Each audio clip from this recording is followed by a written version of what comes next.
Who owns their house?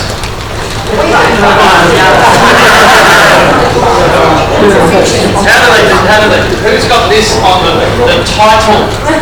Right? This right in the capital letters. Title. Sir Ian Botham is titled Sir Ian Botham. They're separate because Ian Botham existed before the title came along, and he had to be subservient to Queen Elizabeth to be given his title. So the title is not the land. The title is just a piece of paper of a claim on the land. But it's not even a claim on the land. Who's had a look at their documents, if they've got, where it says lot, whatever it is, 25, such and such. What does lot mean? Location of title. Location of title, which are the geographic coordinates on a map. Their whole world exists on paper. We're in the real, flesh and blood. But everything they do is based on fictions. The state of Victoria is a fiction. You can't hold it in your hands. The location of a geographic coordinate. I don't see anything written in. It's a fiction. So not only did they sell you a claim on the location of a map, but they didn't even sell it to you. They sold it to a fiction. Everybody starts to see pattern here. Lie upon lie upon lie. Now it's the same thing with your car. Who is the registered owner? Is a fiction. What is the company name? What's the company? A fiction. Who owns the fiction? The government. Do they own everything that's a fiction? So, what are you going to do with your boat, your car, your house? How are you going to save it from their grasps? Transfer it. We need to transfer it, don't we?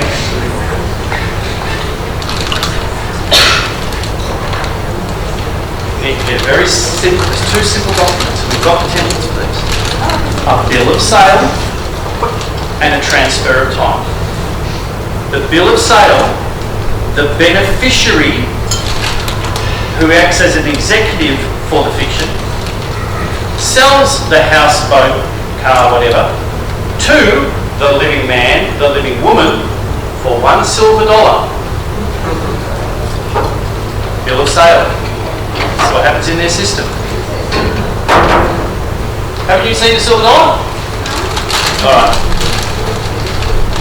Now I've done this before and it's actually come back to me several times, so I'm sure I will here. This is a silver dollar. Pass it up and down. No, I always carry it. Silver dollar is an ounce of silver.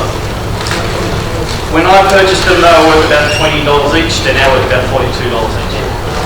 So it's just an ounce of silver. It's a silver dollar. Okay, but its value changes. So for $1 silver, and you don't even have to have a silver dollar. It's like, here's my beneficiary. Oh, I've cheated myself. Here's my beneficiary acting as the executor, and I'm selling the whole property from the fiction to the living man for $1. I'm literally taking it out of one pocket, putting it in the other pocket. Yeah. So you can do that for your house, car, anything that's valuable. You have to own it to do that. Well, that's what we're doing. We're transferring the ownership. even if it's mortgaged. Because we're going to go into the whole bank fraud thing in a minute. Okay, it's about transferring the ownership.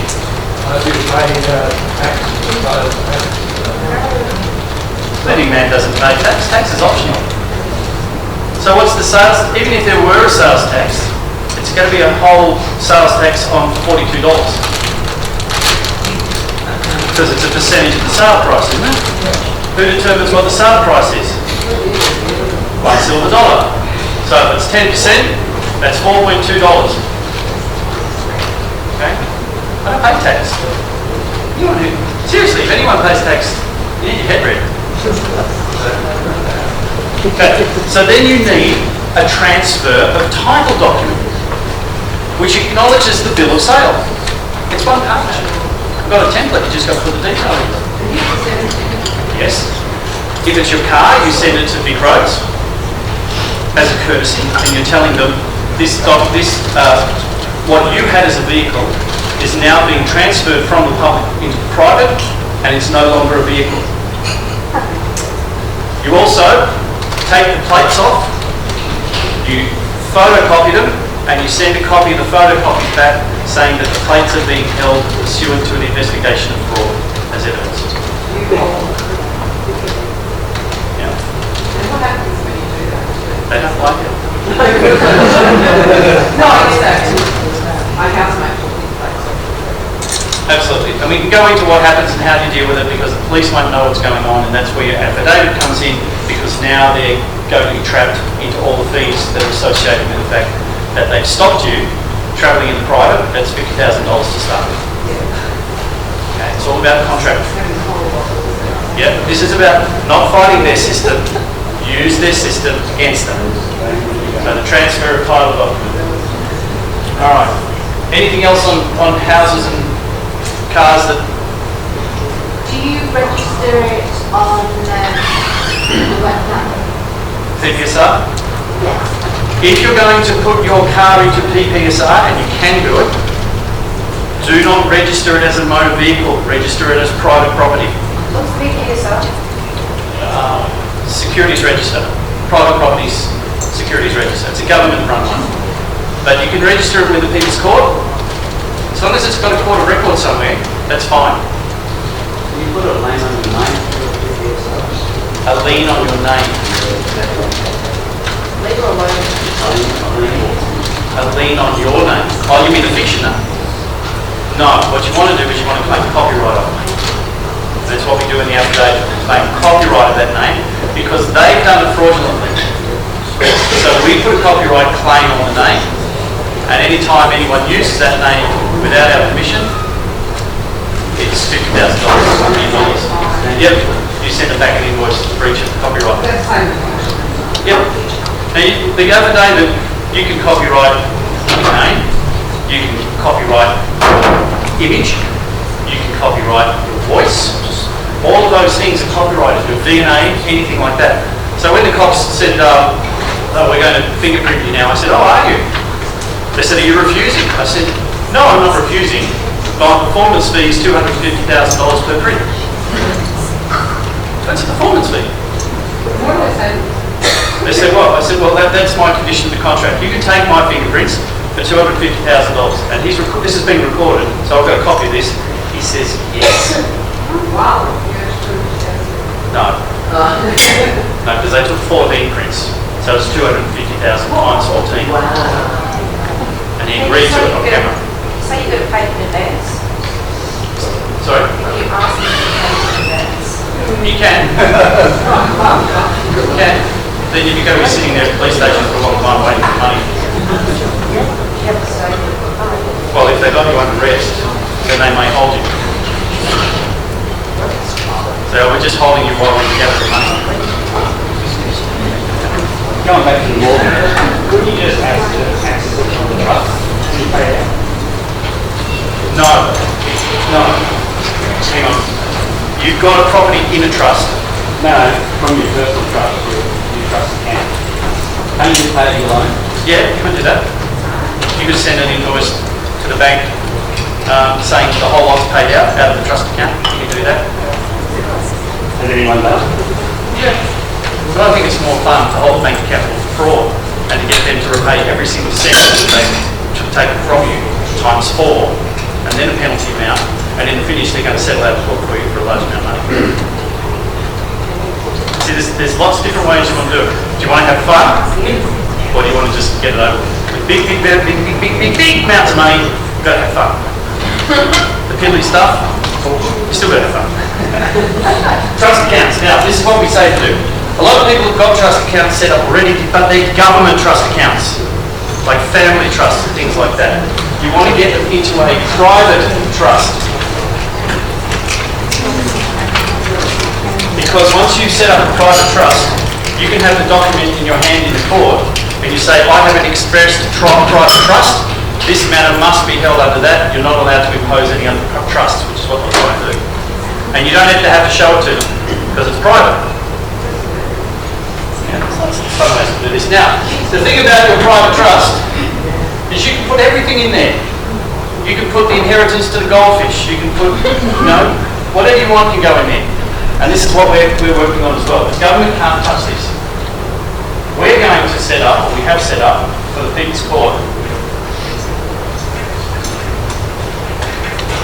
another trust to protect all the private trusts. So the government would have to go through this trust before they could even get through your trust. The advantage of this is if everybody puts their private trust in here, they're all protected. Imagine the collateral that you're going to have to leverage against. This is a way. This goes back to the original concept of the Commonwealth of Australia, and of course that got hijacked really fast. So we've got information about that you can go through. Let's go to the system. So can I the private trust, they're quite expensive to set up, aren't they? If you go through a lawyer, they are. You don't have to? Why do you have to do? What skills does a lawyer have that you don't have?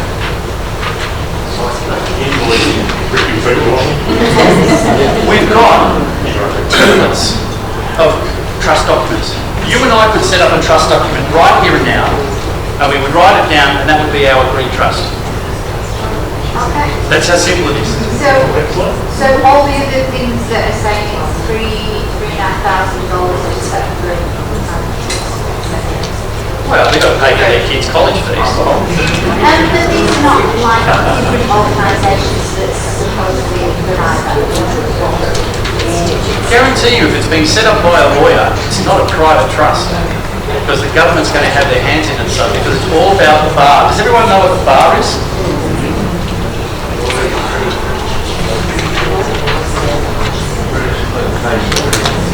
Yeah. It's an aspect of, it comes from the temple, the bar, which is to do with the basically, the bar. Guess what? When you get a piece of paper, have you noticed those sort of line things on them? You see them on barcodes. Oh, we all think that this, on a document is a barcode, right? Because it's got bars on it. No, this is recording a product that's controlled by the bar. That's why it's called a barcode. If you look at any of your fines, they've got barcodes on them. So you can do two things. You can either put a big red circle around that and say, do not understand, please explain. Or you get a black texter and you cross the whole thing out. Oh, it depends on the mercury. Because here's the other thing. Soon you have the speeding fine, right? You write across it, this is a negotiable instrument. Because it hasn't. Remember in the old days with checks, you used to have to write not negotiable. That means that you can't change it. But they're sending you an instrument that doesn't have that on it. They're sending you an offer. If it was not negotiable, it would have not negotiable across it. So they're sending you an offer. So you can write across it, this is a negotiable instrument. My offer is basically you pay me $5,000, not negotiable. I'm serious. No, that's just me. All lowercase, not negotiable. What about adding some extra bars to the barcode? Oh, you know when they did that census bullshit? I had lots of fun with mine because I did that thing. I blacked out bits and pieces of everything and I sent it back and said, yeah, I filled it in.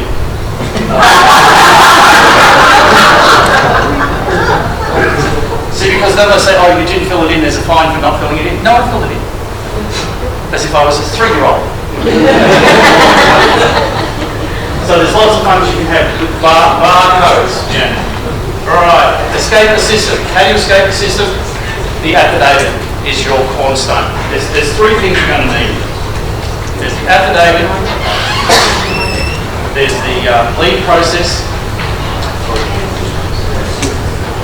and interlocutories.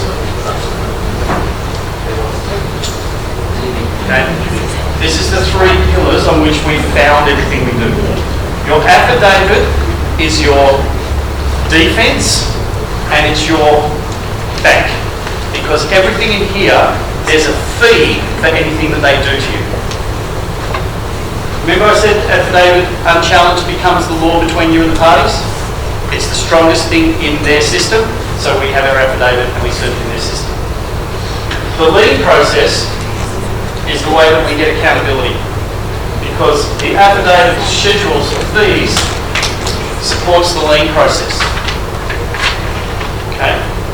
The other thing we have is the interlocutory. Now, an interlocutory is a document that you can serve in any proceeding at any time in the proceeding on a question of law. So we file an interlocutory the minute we get this thing to go to court. We said, right, interlocutory here. I want you to tell me where you claim your authority from, what's the jurisdiction, You need to answer all those things before the matter can proceed. So we call them out on all their bullshit. And if they then take you into court, you bring up the fact there's, oh, the interlocutory here. Oh, we're ignoring that. Really? Under what grounds? Interlocutory. I don't understand. If you don't answer the questions, the matter can't proceed. Because every magistrate knows, and there's a thing each and every one of you should get a copy of. So write this down. Magistrates Court Bench Book. Victoria. This is the private book that the magistrates have to operate from. Do you know that there was a time, before all the bullshit came in, where magistrates had to be selected from justices of the peace? Lawyers were not allowed to be magistrates. And that's still in place. Politicians. It just says justice of the peace and lawyers. Magistrates can only be drawn from a pool of justice of the peace. Do you know justice of the peace? If you go to Interpretations Act and look at the interpretation of a court, justice of the peace is a court. You could take your speeding fine to a justice of the peace and say, "Can you please dismiss this?" No. Are a summary court of justice. I think in the Interpretations Act it says that a justice of the peace is a statutory court. How does she do that? Just writing across this matter is dismissed. What's the chances of them doing that? That's just too easy. I know it's too easy. But the JP doesn't really. The JPs fall into 2 groups. The ones who are too scared to do anything, and the ones who are actually quite militant, who love it. I mean, I've got a great one in Warragul, and every time I take in a document to sign, he just laughs. He said, "This is bloody rude." The last one I took to him is I subpoenaed the police who arrested me to provide the evidence that they had refused to give under a notice of better and further particulars. That was evidence in a claim of armed assault. So I created a subpoena document and I subpoenaed them, and the Justice of the Peace signed it as the court. There's lots of fun in having this. But, you know, this is an opportunity not to go, oh my God, I've got a speeding fine, or oh my God, like this, all this shit's happening, go, oh, I'm being invited to the game. No, it was my own court. It was from my court. And then I got another court supporting it. Which I couldn't have done. Could have just been mine. If you go down the Interlocutory, yeah. say something like national body, say Parliament, for example, is there, or would it be worth investigating different states as to where they can do that actually? No, it's across the board. An interlocutory is a document that can be served at any time in any proceeding. So it can be a magistrate's court, Supreme Court, High Court, anywhere in any state. Right, that can be served. Are there differences in the states in the way they will react or look at it? I hope so. Yeah. Most of them will try and ignore it. The minute they do that, you say, well, that's an abusive process, that's lack of due process, and that's obviously bias. They'll say, oh, we don't understand the document. That's what you want them to say. Because if they say, oh, we don't understand the document, you go, great. Under equity of law, I don't have to understand any of your documents. Which means you can't proceed. If I don't understand. See, magistrates, in that book it says, a magistrate must not proceed if either party does not understand. And then you think about it, they know that if one of the parties does not agree to them hearing the matter, they can't proceed. Once you know what it really means, when you read it, you go, they know that if you don't agree to them adjudicating it, they can't adjudicate it. Did I say this earlier about the difference between the capital entity and the... Well, let's go over it just again. Here in Australia, or here in Victoria, Magistrates Court Act is a venue, place, a court, the space, created by the government for the people to hear disputes. Okay? It's all about dispute resolution. Okay? That's the actual space. Now over here, we've got a capital letter, Magistrates Court, Victoria, which has an ABN, is a trading name of the Department of Justice Corporation.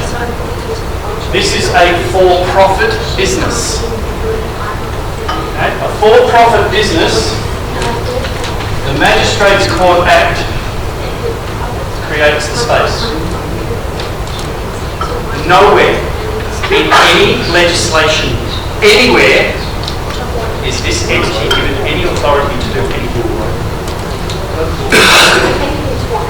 What they do is they offer administration to this space.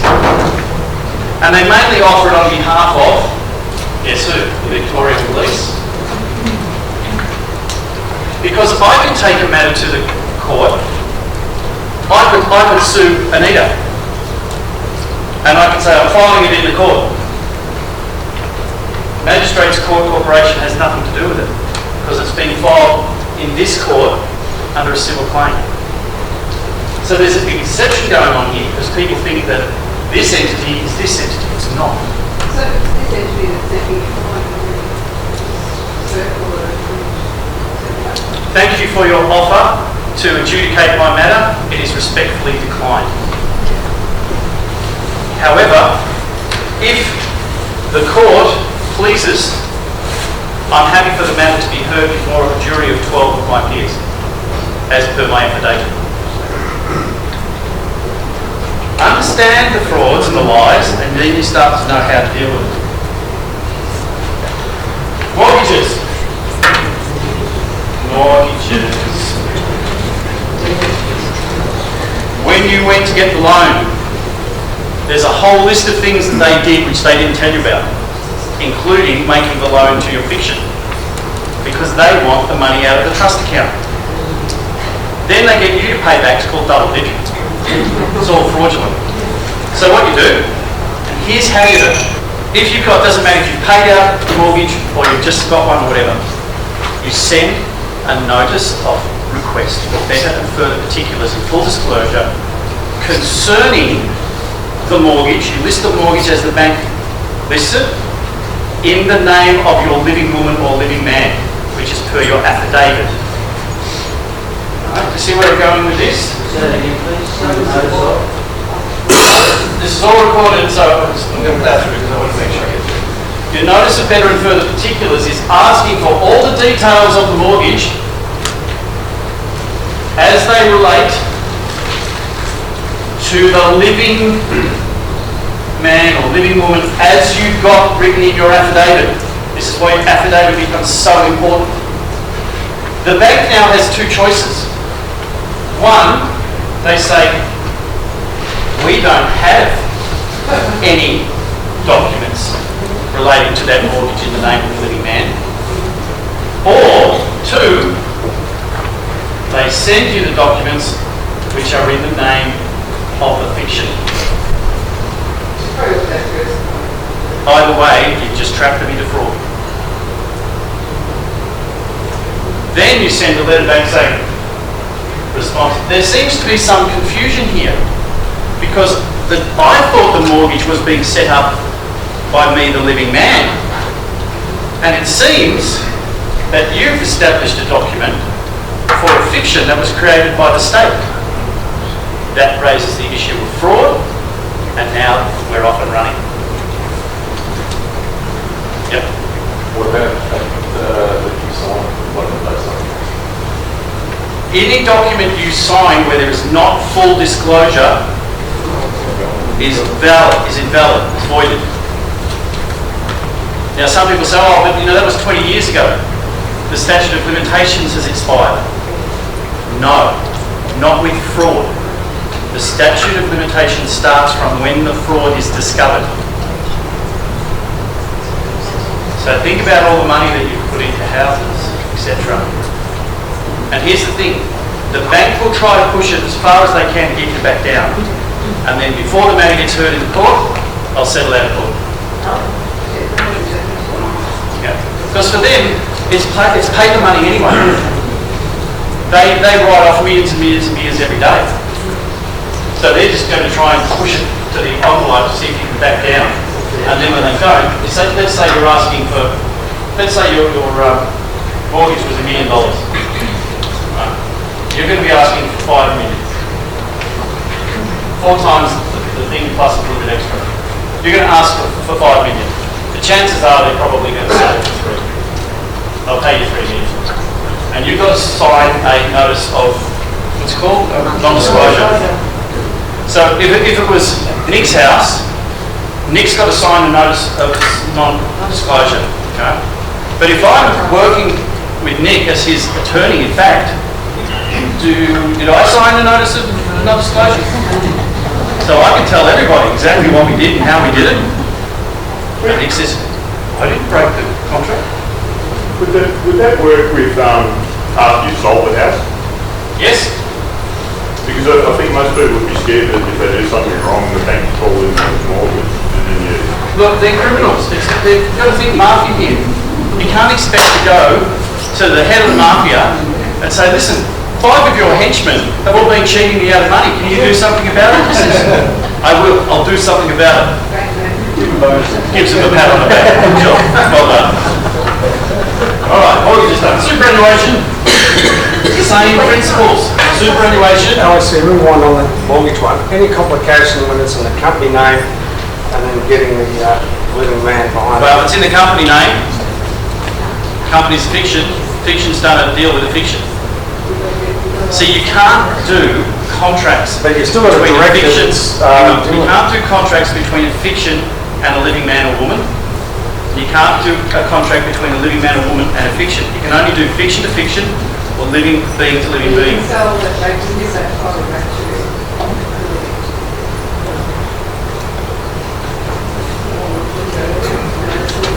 Yeah, we're keeping them separately. Where is my silver dollar, by the way? Up there.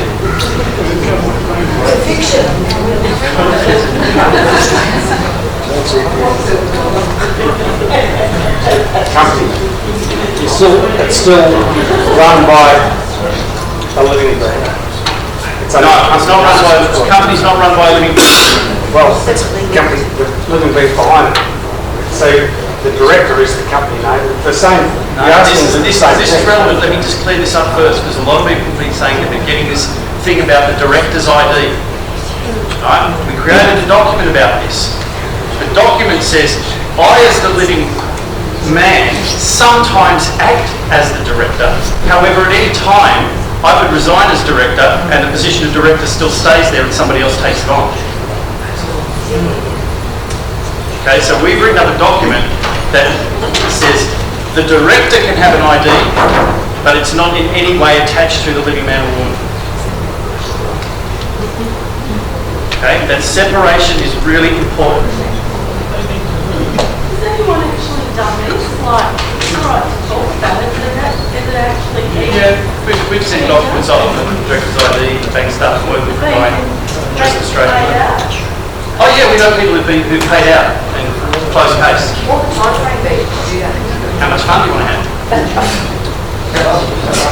See, I'm acting as an attorney for a guy in Western Australia. First thing I said to him is, don't do anything until the bank's file against you. He said, why? I said, then we don't have to file against them. It's not going to cost us any money. We now have not just the bank on, the CEO of the bank is up for, I think, $1.5 million. The head of the properties of the lawyers is up for 1.2, and we've got charges pending against the judge who did all these things that he shouldn't have done in the matter. It's the long game. Somebody signs a piece of paper giving you power of attorney. Simple document. You might say to me, yeah, of course I can. Well, how can a lawyer over here stand for them? Yeah, they don't like it at all. Here's another beautiful one you can do. How many people have heard of a Mackenzie's friend? It's where you have somebody who knows a little bit and they can help you with the background. Well, we've got a better one than that, because a judge can refuse a Mackenzie's friend. He can say no. But what if you need a translator? So I need a translator. Well, I need someone who can translate legalese for me. So you could have somebody like me sitting there as your translator, and there's nothing they can do to stop it. There's always, that's the difference, is it? I'm one of these people that thinks outside the box. A lot of people want to try and win in the box. But I think, why would you want to get into a ring with Muhammad Ali, Joe Frazier, and have them beat you to a pulp, and all you're doing is dodging punches, when you can stay outside the ring, chuck in a piece of paper that gets them fighting amongst themselves. That's what we want to do. We don't want to fight this system. Actually, with momentum when you're like asking for the bank to do the documents, all that. What happens to your house that you're living in? Like, is that called, is it some kind of fiction person? That's why you did your bill of sale and transfer it. See, we do all our paperwork beforehand. Yeah, cool. Superannuation is the same principle. Superannuation is that they created a rort to put money into a system that you actually have no access to. So you transfer your superannuation into a self-managed super fund. So if you've got superannuation at the moment, set up a self-managed super fund and then put that fund in your trust account. Okay, everything's going into your trust account, which is again being protected if you put it inside the people's scoreboard. How do we do that? Come along on Thursday night. Read the manual. There's a manual. Yep. Is this manual on your website? You will purchase the manual. This is like information overload. Yeah. No. You can download the manual. The manual's an organically growing thing. Every time somebody asks a question that hasn't been asked before, more information goes into the manual. It's a living, growing resource for people. See, the People's Court doesn't ask for any money, doesn't ask for anything else. It's just a resource for anyone who wants to use it. Can I ask one more question? I just wanted to ask about the homes. I did see someone who's not a lawyer, who's completely away, and he said to me and my husband, if we wanted to get away from the system so they can't come after us, we need to put our home into a private trust. Right, isn't that what I was just saying? Yes, but there's a difference. He said to do that, you cannot have a loan or anything like that if you don't have it. He goes, and you have to pay stamp duty on your house. Not true. No, you get it out of the fictional name. We had to call whatever we wanted, and he goes, so 60,000, you have to pay to put it in. And I said to my husband, 60,000. Okay. Let me deal with the questions, because what people will know to find out about me is, I'm not interested in story. I'm not interested in this happened and that happened, whatever, because the courts aren't either. I'm only interested in getting you to the solution. So if people start going into the story, see, I got what I needed to say within the first line, okay? And then you went on giving me a whole lot of information I didn't need. If you have a finance on your car and you sell me the car, do I get all the finance deal with that as well, or does that stay with you? So your house, you can sell it to your living woman and she can put it in the trust because she's allowed to. But the financing stays with the fiction. Right? Does that cover all the bases for you? It's the transfer of title though. How does that part work? Same thing, you're just telling the Lands Office that the property has changed hands. You're telling them it's been changed from the fiction to the living woman. It's no longer in your system. You can keep it as an archival record, but that's all. Keep it as what? Archival, historical. Councils. All right. We start to see a sort of commonality here. Councils in Victoria were established in 1999 on the 3rd of November, I think it was, and it was done in the middle of the night. Nobody knew about it because before then, where are we? Where am I? Somewhere. Oh, there we go. Before November 3rd, 1999, like all the other councils, there was the Glen Waverley Council. Right? And it was a body corporate comprised of members of the community. And they used to make decisions based on the interests of the community. Okay? Then in 1999, and in Queensland it was 2008, but in 1999, in the middle of the night,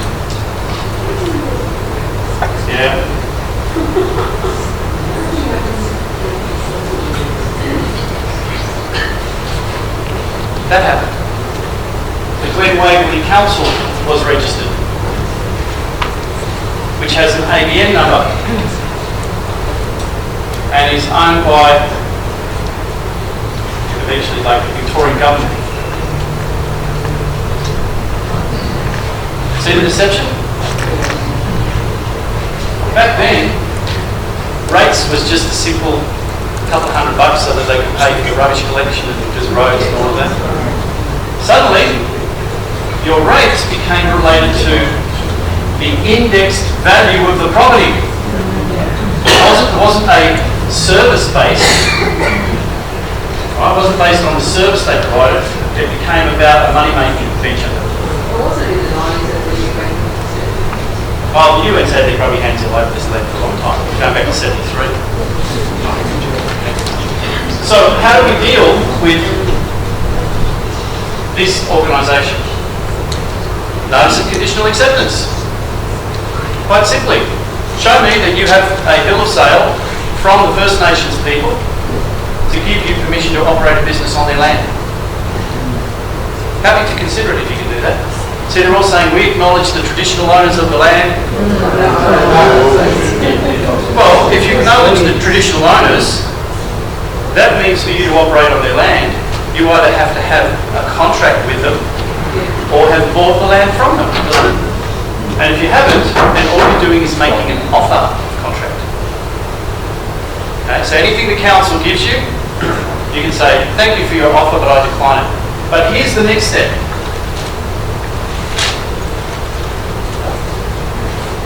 What if, who lives in the maybe? Anyone? 1, 2, 3. What if you guys said, you know what, David, let's set up, and I call it this for everyone, the ultimate bullshit shy council. And we're going to register that old name. Re-register it. Doesn't matter, but there's advantages if you do that. But we're going to re-register that council, so whenever this other council says, sorry, I do all of my business with this council. Because of a simple thing called the Monopolies Act, there can't be a monopoly in business. So the fictitious councils we have now have no competition because no one set up a competition to them. But if the community says, no, stop this, there's 100,000 people in the community and they're all getting charged $5 grand a year, which works out, I think it's something like $50 billion or something. 50 billion. Is there a maths teacher who can check my maths? Five would be 5 million. Yeah, so a lot of money. What if we set this council up and 100 people in the community all were happy to pay, instead of $5 grand a year, we're happy to pay $500 a year to get the potholes actually fixed. And all of the people who were employed were people who lived in the community, not external corporations. So they're going to charge a lot less for the services. But you're going to have, what's that? $5 billion coming into the community. You said 100. Anyway, it's 1/10 now, so this must be 5 billion, and that must be 500 million. I should have done that before. I'm unprepared, sorry. Yeah. Now guess what happens?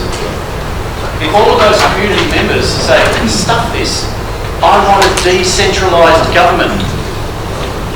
I'm sick of the Australian government, I'm sick of the state government, I'm sick of the local government. I want a decentralised government of the people, for the people. And I'm happy to pay $500 a year for that. And if all of these people do that, the other company goes bankrupt.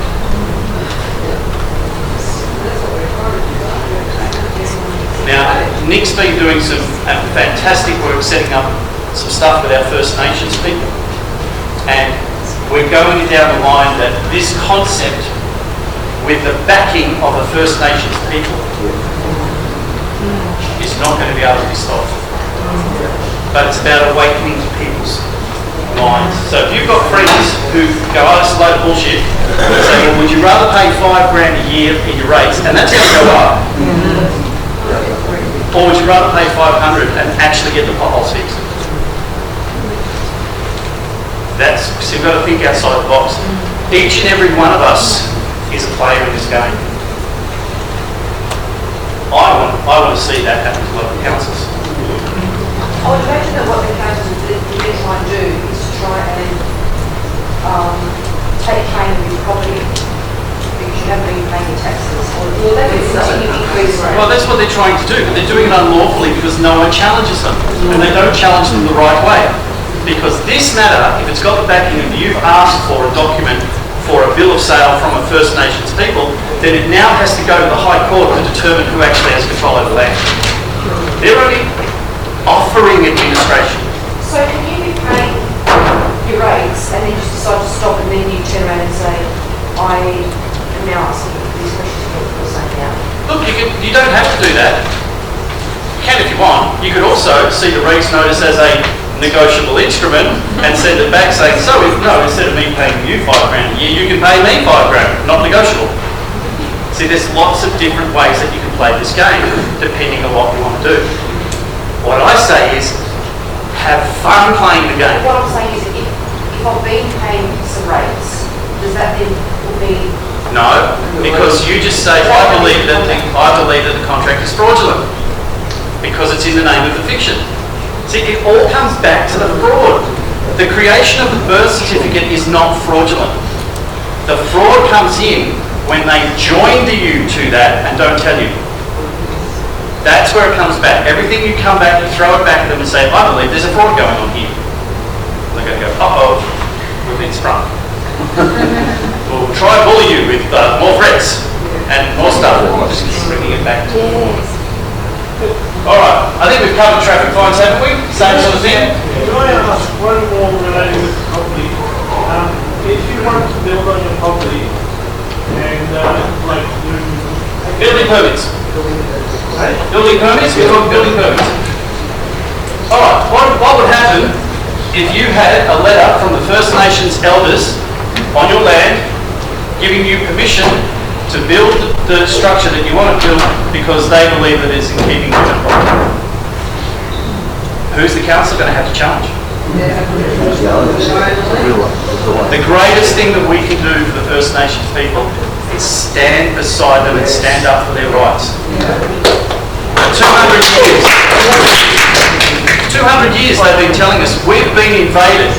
They killed us. Why did they kill them all off? Because when they came here, it was occupied.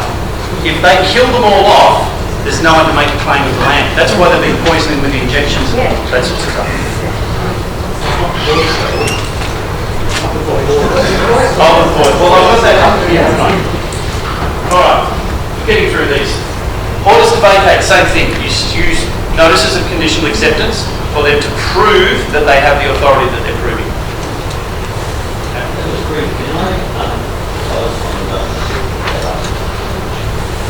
I saw a video the other day, somebody taking down the colour was about all these legal stuff. He said that in the Constitution we have the right as citizens to bring anybody to court with a jury. And I've spoken to a few people about that. They said, oh, it's going to be really bloody hard work, blah, blah, blah. I'm thinking taking the TTA to court or something like that. I've been working on this word before, and get up and running. Part of it is a public dissemination. Okay, so let me start from the question. It's a long question basically about can you use the constitutions, etc. like that to make claims to the jury with a jury. A jury is not the Constitution. The Constitution is not even valid on this land because we're under martial law. When you're in martial law, whatever they say goes, provided that they don't take action against the non-combatants. If you fight a battle under the Constitution, you then have validated every part of that, and they can say it's not valid because it's not even happening. You've got to make your decisions under the rules of war as to what can and can't be done. Now, Peaceful inhabitants. Shouldn't be. Peaceful inhabitants should not be touched. Stop referring to yourself as an Australian citizen. Start referring to yourself as a non-alien and national of Terra Australis. You're a non-alien, which means you're here, and you're a national of Terra Australis. I'm not even convinced I like the word national because that implies a nation, and I don't like a nation because that's fiction. But, hang on. Well, here's how I get around it. If you read the affidavit, my soul is a galactic ambassador and emissary to this planet. I don't recognise countries. I don't recognise states because to me it's just a planet. There's no borders. There's boundaries. The boundaries is where the shore is. But I'm a diplomat here. I have diplomatic immunity. And they haven't rebutted it. One time before, the judge, the prosecution, charged me with failing to give my address. And the judge had a copy of my affidavit because the policeman had been handed it and then left it on the window screen. So when I put him under the cross-examination, I said, where's the document that you were handed? He said, I haven't got it. I left it on the thing. I said, well, you were told that was evidence in this matter. So you tampered with evidence, that's 10 years in jail. So then I produced the document that the judge said, is this the actual document or is this a copy? I said, no, this is the actual document. He went, oh, okay. I then put it into evidence, and then when it came to me not stating my address, I said, it's on the affidavit, it's got my address there. And he looks it up, he says, well, it says here under address, planet Earth. And he said to the prosecution, well, technically he's given his address, so you can't charge him with not giving his address. Okay? Got to think outside the box. So, look, I can go into more detail about this on the Thursday, but it's really important to get into your head. From my perspective, don't rely on constitutions, don't rely on the Bible, don't rely on anything other than me and my Creator, and the Bible is not a copy of that contract. If you go into the history of the Bible, you know there's chapters being ripped out, others being put in, it's been written by the rich, for the rich, and all those sorts of things. What is my FBIOs? Family violence orders. And the system is so screwed up it's not funny. It's designed to separate families, and in particular it's the men that cop them. I'm not saying there aren't men out there that commit violent acts. There are. A lot of the times though, the men have not been violent until they've been at the mercy of the system. And there are women that abuse the system, and there are men that abuse the system.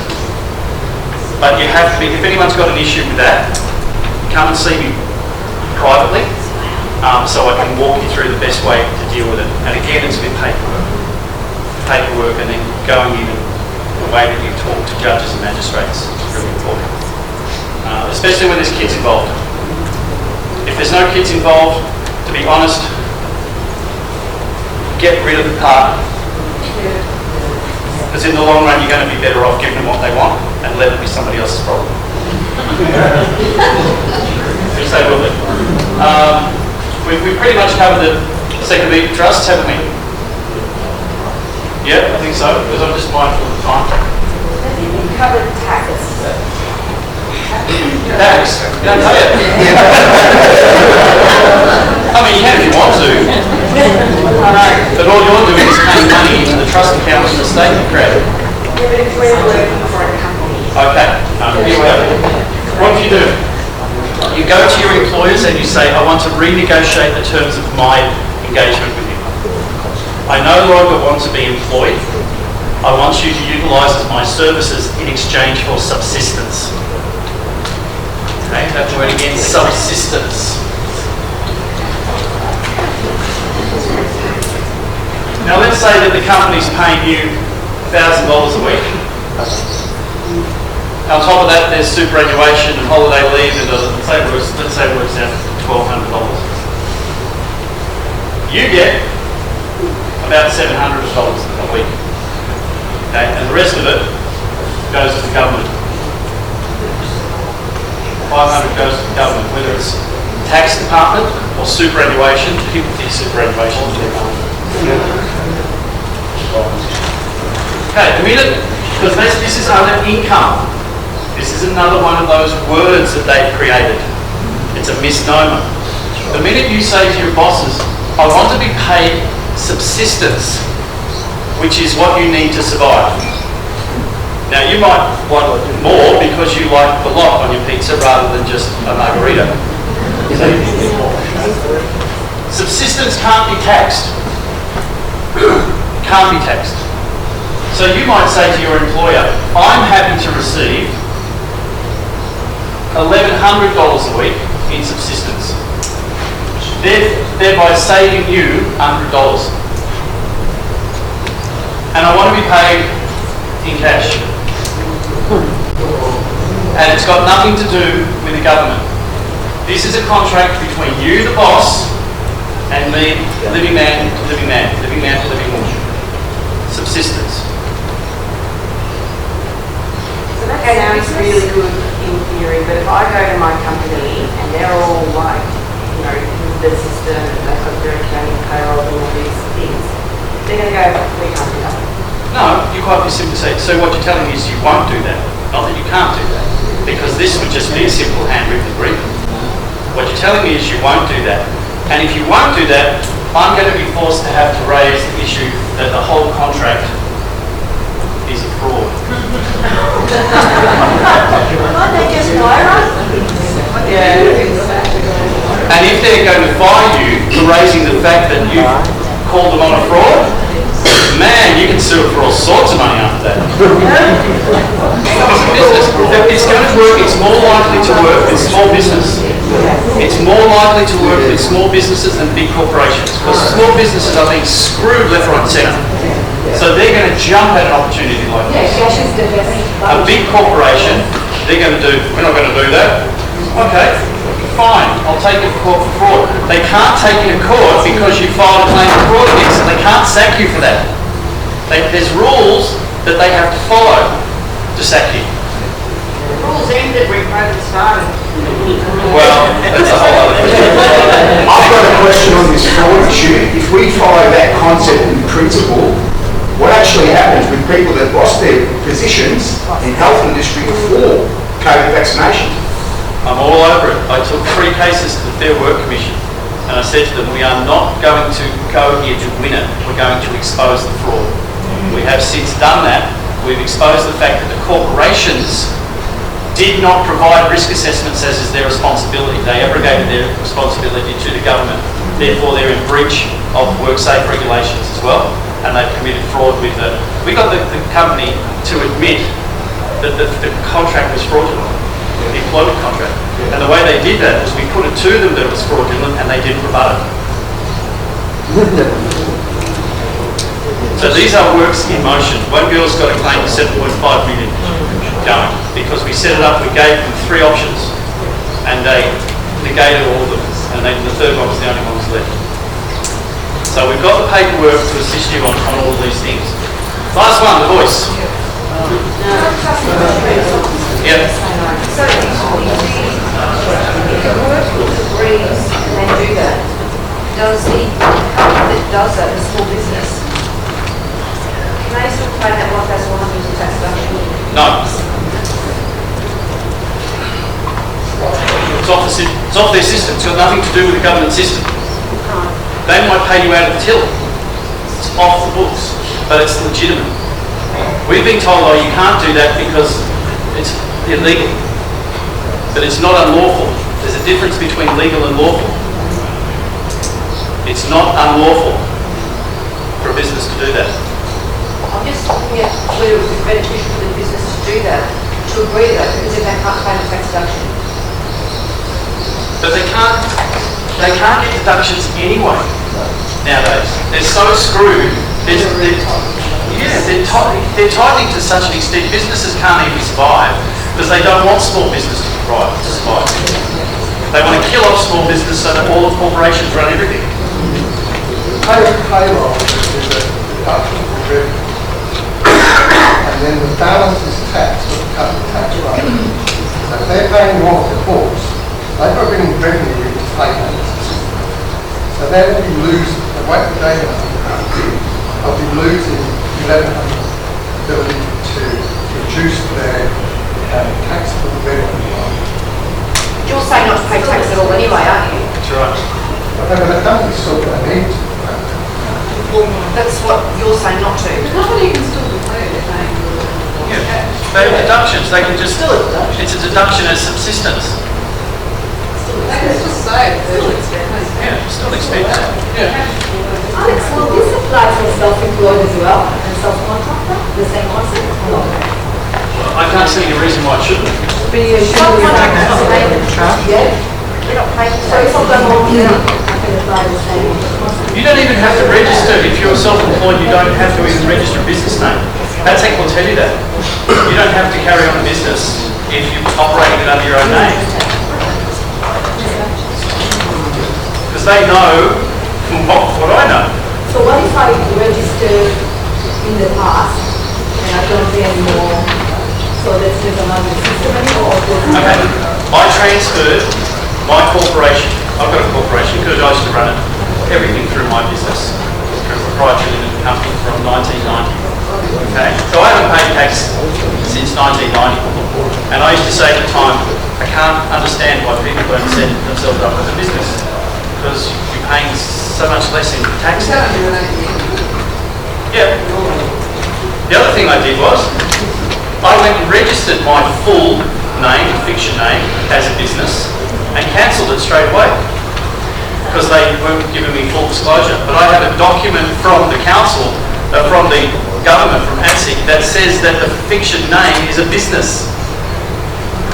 So whenever I get any document that's in the name of the fiction, I can say, there you go, it's a business.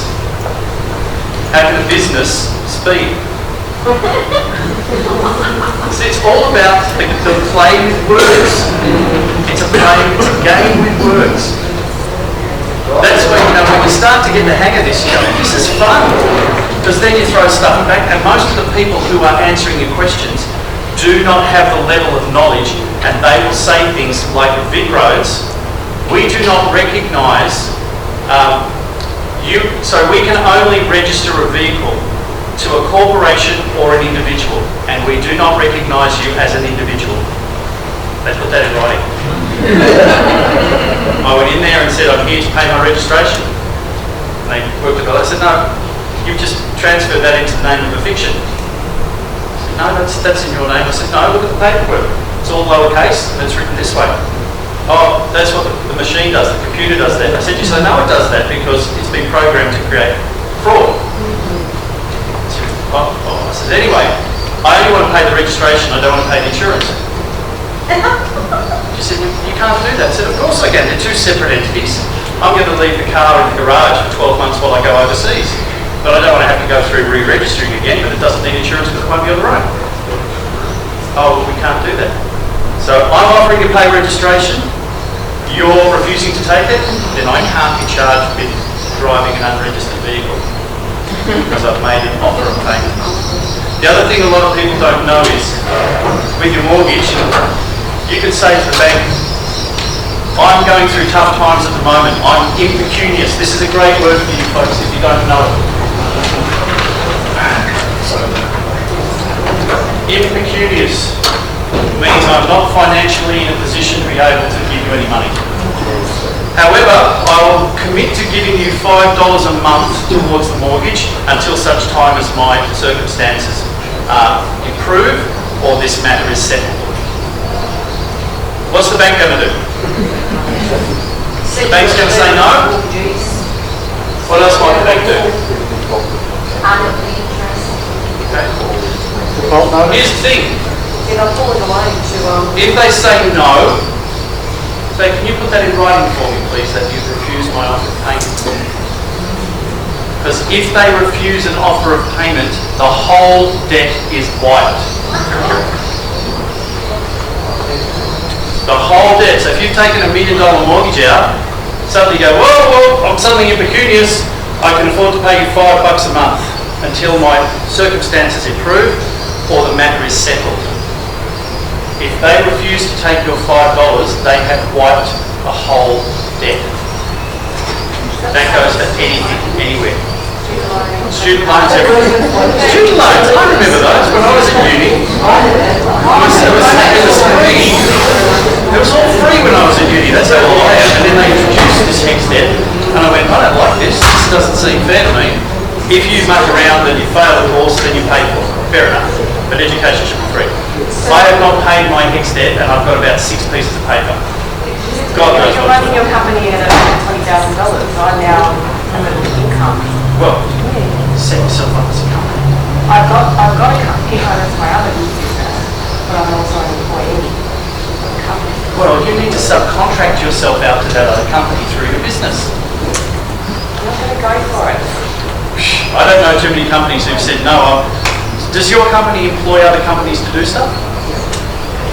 Yeah, so why can't they employ your company to do what you need? This is very close-minded and they won't keep... Well, hang on, they still have contracts with other corporations to provide the toilet paper and do things like that. So it's not that they can't do it. Of course they can do it. Yeah. Have you asked them or are you just assuming that they won't? I'm assuming that they won't because, like we've asked, we get like bonuses for our community targets each quarter. We're like... Bribery. So we go, like, why can't you just give it to us on a gift card instead of half of it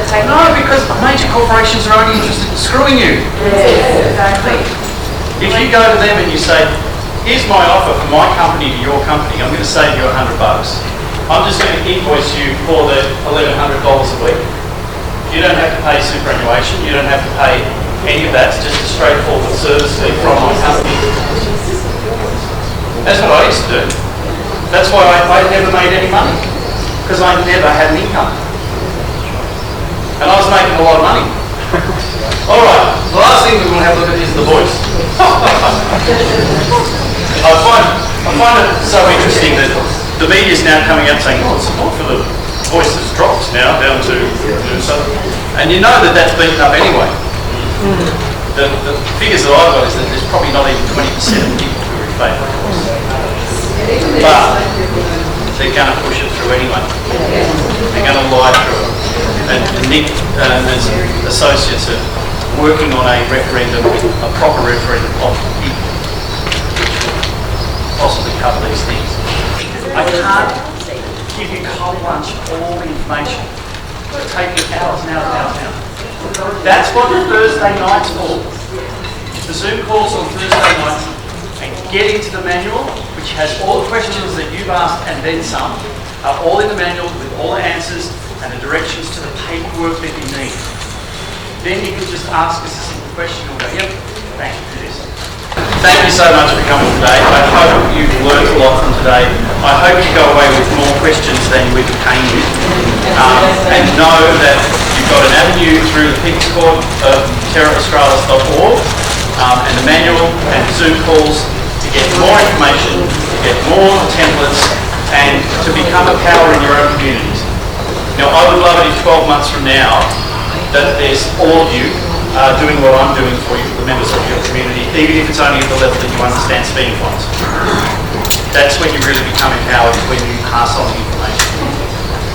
See, a lot of the stuff that I come up with happens because of questions that people ask me, and I go, oh, I've thought that before, and I go into it. So thank you all very much. Some of us